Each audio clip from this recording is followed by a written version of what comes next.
EU Chief Ursula von der Leyen is calling on Israel to rethink its plan to expand military control over Gaza.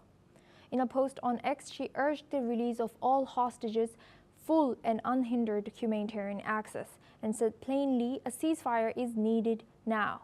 China has expressed what it calls serious concern over Israel's move.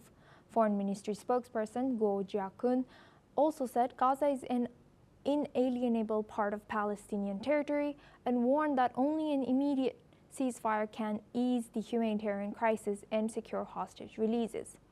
Beijing reaffirmed support for a two-state solution and signaled readiness to work with the international community for a lasting peace.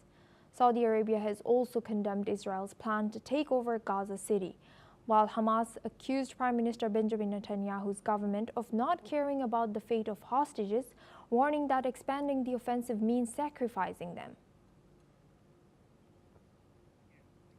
Now we're joined by Ross Feingold. He's a political analyst, joins us live from Taiwan. Thank you, Ross, for staying with us. Now, could this global criticism lead to any significant policy shifts from Israel? The interesting thing there is clearly the international criticism about the food situation and potential widespread famine in Gaza did have some effect on Prime Minister Netanyahu and his government in recent weeks, and they agreed to allow more trucks with aid to enter Gaza, including trucks from Egypt. They also allowed airdrops by various countries of aid as well. But at least as of the moment, when it comes to military planning, when it comes to how to militarily defeat Hamas in the absence of a willingness by Hamas to surrender, when it comes to those military considerations, clearly at the moment, Prime Minister Netanyahu is immune to international criticism. Yes, and building on that now, given the international pressure also from the EU, now China and Saudi Arabia, how do you think Israel will respond to calls for a ceasefire and rethinking of its military strategy in Gaza? Now, with China emphasizing the need for two-state solution and calling for immediate action, how do you assess the role of international players?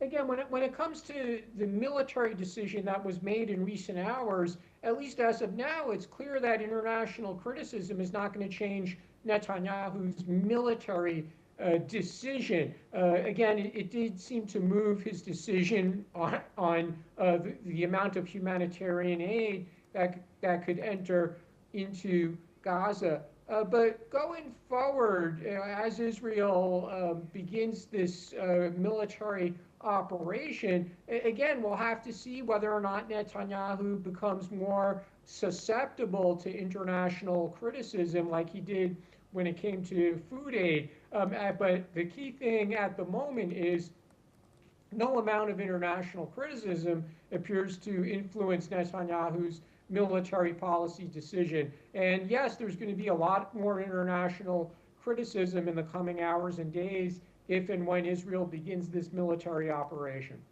Thank you very much, Ross Feingold, for joining us and sharing your insight as a political analyst all the way from Taiwan.